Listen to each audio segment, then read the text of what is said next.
Everyone,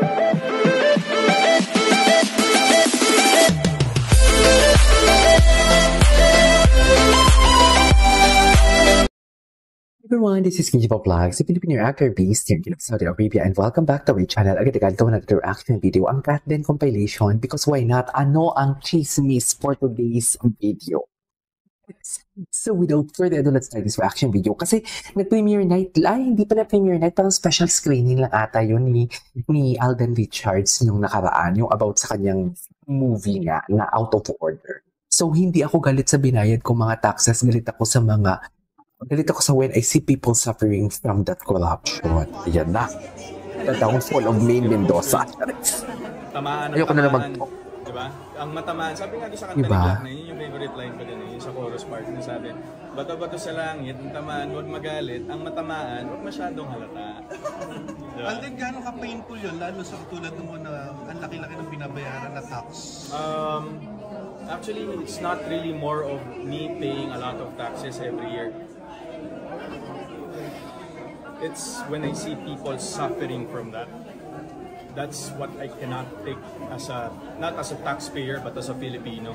Doon ako galit na kayo, itong mga corrupt na to, nakakatulog kayo sa aircon, sa malalaking bahay, tapos yung mga tao, pag bumaha, pag may nangyaring calamity, ultimo family members nila, ultimo buhay nila, nawawala. Kaya nila yun? I mean, how dare they? That's why I'm all for the movement against corruption. Maybe like what si Sir Vince Hizon of DPWH said, na hindi agad-agad. This will be a very long time because systemic already. So matagal-tagal pero kailangan may gumagalaw. Yun eh. Wag natin Alden yung nagsalita na for today's video. Yan yung sinasabi ko. Bigla na lang tong mabaon sa limot. Because of, that's how I saw it. I've been reviewing past corruption cases in the government na parang all of a sudden, nakakalimutan siya. Tinatapalan siya ng iba-ibang klaseng balita just so people could forget. And the Filipinos are not stupid. We always remember. Especially right now with our platforms. So, wag kami. Wag ang Pinoy ngayon. Wag kami. Wag ang Pinoy ngayon for today's video.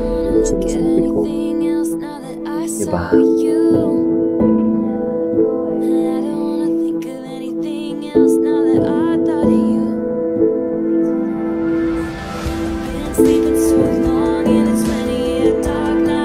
Yung premiere night nila ni Henry.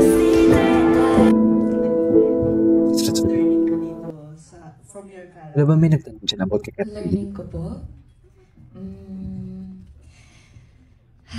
Dami ko natutunan kay Derek.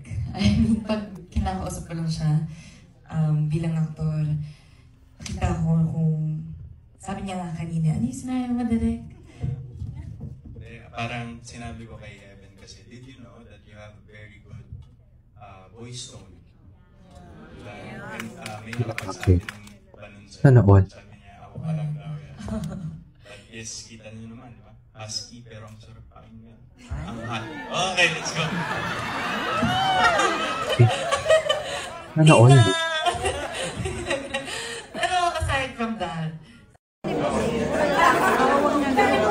sabi na sa atin, ano ba yung sinasabi niya? Ani Batumpa.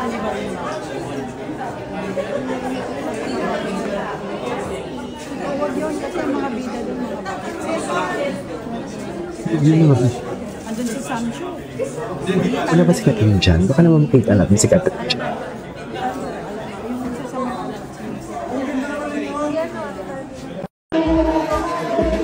Sarap ka pa.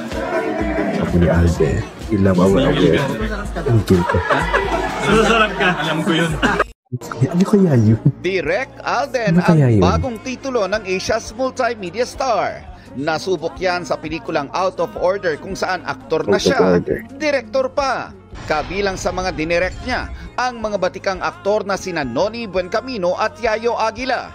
Gayon din sina Heaven Peralejo, Joyce Ching, Andrea del Rosario at Soliman Cruz. Kasama rin si GMA Films President Attorney Annette Gozon Valdez na may special role. Immerse kami I went to the QC Hall of Justice to sit down, actually see litigations happening every day for 1 week. And then we got lawyers na writer. Lawyers by profession pero nagsusulat. Aminado si Alden na napuno ng challenges ang kanyang first directorial job.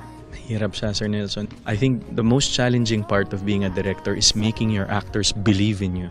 Since this is my debut as a director, binuhat nila ako lahat. Nagbuhatan kami lahat dito sa pelikula.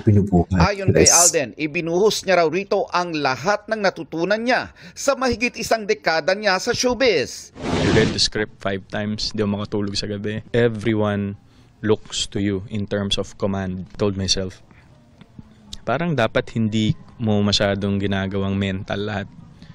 Just go with it. Teka muna, nagamit mo ba yung pagiging OC mo? Super.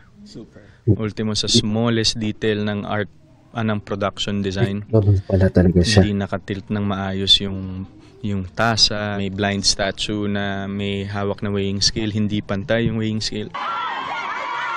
Sa special screening ng pelikula kagabi, dumalo si Sparkle First Vice President Joy Marcelo. Ang ilang kaibigan ni Alden tulad ni Barbie Fortesa, Betong Sumaya at Matt Lozano. Wish ni Alden na magising ng Out of Order ang damdamin ng mga makakapanood nito. Favorite quote ako lately na justice is not blind but it's being blinded by people in power, by whoever that can blind justice. Nelson Canlas, updated sa Showbiz App. Pwede Barbie. Tingnan natin mamaya si Alden. Kasi sabihin ko ng chika nito.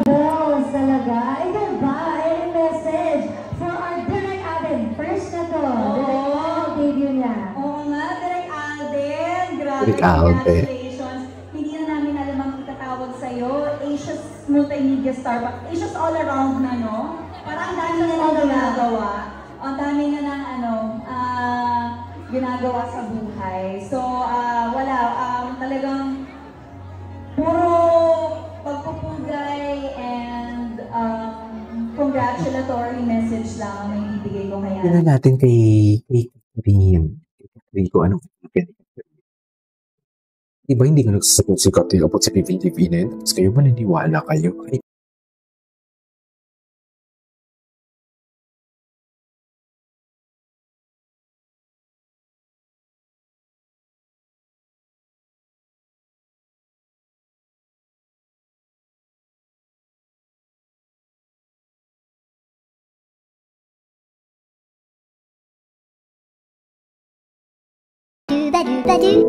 oh, don't you dare look back. Just keep your eyes on me. I said you're holding back. She said, shut up and dance with me. This woman is my destiny. ladies and gentlemen, Catherine Bernardo, ganda niya talaga.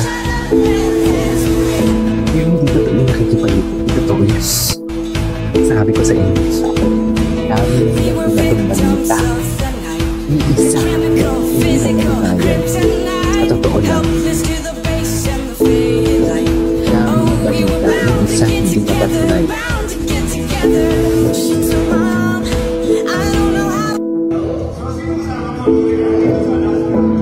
Sino kasama? At concert din na ba? Ano ko pa? Anyways, that's all for today's video. This is Kinji Vlogs and see you in my next vlog. Bye!